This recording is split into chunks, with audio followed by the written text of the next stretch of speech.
Fala galera do Central HQs, bem-vindos a mais um vídeo de resenha aqui do canal. Eu me chamo Fernando e como hoje é quinta-feira, dia de falar de quadrinhos orientais, eu vou comentar com vocês o manhwa, o quadrinho coreano Mas Companhias, da quadrinista Anko, publicação que chega ao Brasil pela editora Veneta.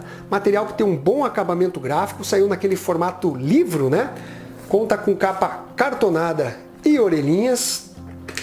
O papel, ele é o offset preto e branco, 192 páginas, ao preço de R$ 69,90. Eu vou deixar o link na descrição para quem se interessar por essa obra. Ela que venceu o prêmio Angulame na categoria Artista Revelação e do troféu Korean Comics Today. Nós temos aqui uma obra que vai ser parcialmente autobiográfica em relação à quadrinista Anko, retratando ali a sua juventude nos anos 90 na Coreia do Sul. Mas por que parcialmente? Porque ele tem um caráter ficcional. A própria protagonista da história não se chama Anko, se chama Jinju. Então nós vamos ter elementos da vida da quadrinista colocados ali dentro de uma história ficcional.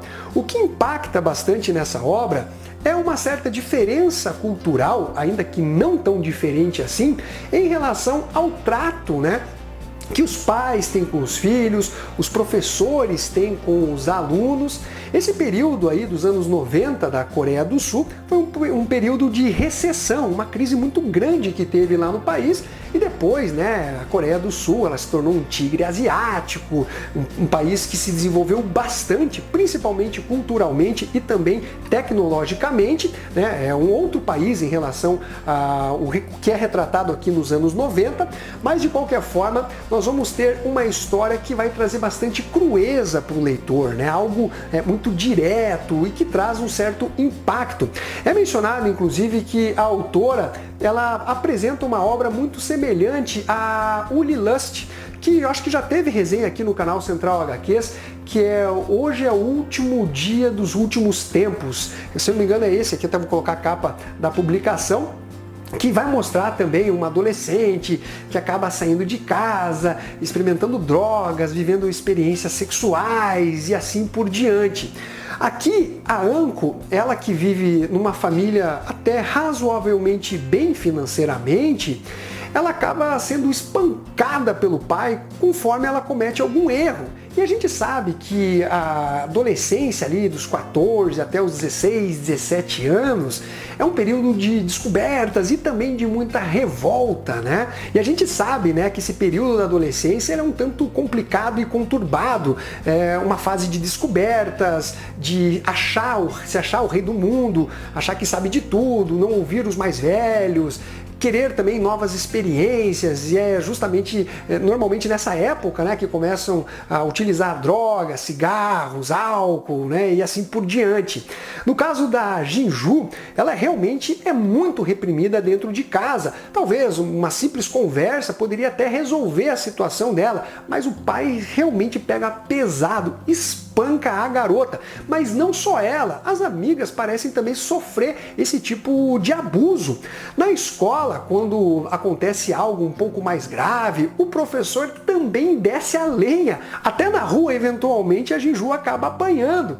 Essa questão da violência doméstica, né, principalmente de pai e mãe para filhos, é algo que remonta mais ao nosso passado, né? Mesmo nos anos 90, ainda que obviamente deva ter acontecido, não era algo tão comum de você simplesmente espancar o filho dele todo roxo para a escola, muito menos de um professor relar a mão num filho, né? Isso é ali coisa dos anos 40, 50, 60, né? Então você vê que a Coreia, por esse aspecto, eu entendo que ela estava bem mais atrasada até mesmo do que o Brasil. A Jinju, ela tá cansada de viver essa vida de espancamentos, né? E como eu disse, ela apanha meio que por qualquer motivo, e ela conhece a Jeong Ae, que é uma garota mais velha do que ela e também aparenta ser mais velha, e fazem amizades, passam o dia se drogando, fumando, álcool, e elas resolvem fugir de casa e vão buscar ganhar a vida na noite, não necessariamente através do sexo, mas utilizando do seu próprio corpo. E elas vão ver que essa vida, né, mais independente, de poder ficar num lugar, depois em outro, essa suposta liberdade, ela não é tão diferente do que elas tinham em casa. Existem ali, né, os seus benefícios e malefícios em ambas as situações. Então, vai mostrar a personagem, né, vivendo essa juventude mais louca, e depois, conforme avança, nós vamos ter uma outra história em paralelo mostrando ela já na sua vida atual, onde ela se torna, né, uma quadrinista trabalhando com arte e fica se questionando, né, o que aconteceu com a sua grande amiga de aventuras mais doidas, a Jeong Ae. Aonde ela estaria? Então, vai mostrar, né, como é a cultura sul-coreana, inclusive ela meio que justificando as ações do pai, não tinha como ele fazer diferente e tal, uma coisa que para nós talvez soe mais absurdo, né? Ou melhor, soa realmente absurdo você imaginar que por alguns motivos você tem que espancar o seu filho, né? Aqui no Brasil a gente tem até a lei da palmada, que não pode nem dar um tapinha no filho e tal, mas não é esse o mérito. O ponto aqui é que ela parece ser muito complacente, passiva, né, com relação ao que ela acabou vivendo. E nós temos aqui um trabalho artístico que particularmente não me agradou. Apesar de ter um traço que lembra o brasileiro Guilherme Petreca, esse sim é um artista que eu gosto, ele tem aquele traço mais fino, leve, né, dando uma movimentação para as páginas. A Anko, ela não tem essa qualidade artística do Guilherme Petreca. É a prima pobre dele aqui. Tanto que muitos personagens são desenhados com rostos parecidos e você não consegue identificá-los. Traz uma certa confusão na hora da leitura. E as meninas também não têm um rosto feminino, né? Você confunde ela com os meninos também. Então, em termos artísticos, eu realmente não vi nada demais, a não ser, né, o trabalho de luz e sombra, que ela realmente faz muito bem, né?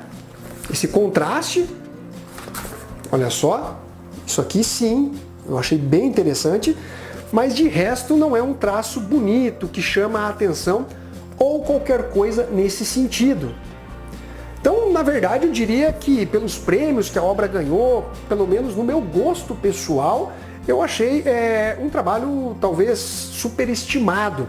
Mas de uma maneira geral, você vai ter aqui uma história que vai ter esse elemento mais autobiográfico da autora, com questões mais ficcionais. Não dá para saber se ela realmente chegou a viver essa vida na noite e tal, passou pelas situações de abuso. Tudo indica que várias coisas com certeza aconteceram com ela. De qualquer forma, que nota que eu dou para Más Companhias? Eu dou a nota 8,5. É sim um trabalho interessante, mas eu já li, né, outros quadrinhos que também tem esse retrato da juventude, de situações de abuso, a própria obra que eu mencionei da Uli Lust e tal, entre outras. Então não foi um material que me trouxe surpresa ou que me impactou tanto assim. Então, galera, de qualquer forma, fica a dica aí desse manhwa, quadrinho coreano da editora Veneta. Então é isso daí, eu espero que vocês tenham curtido esse vídeo. Não esqueça de dar o seu like, compartilhar e ficamos até a próxima. Fui!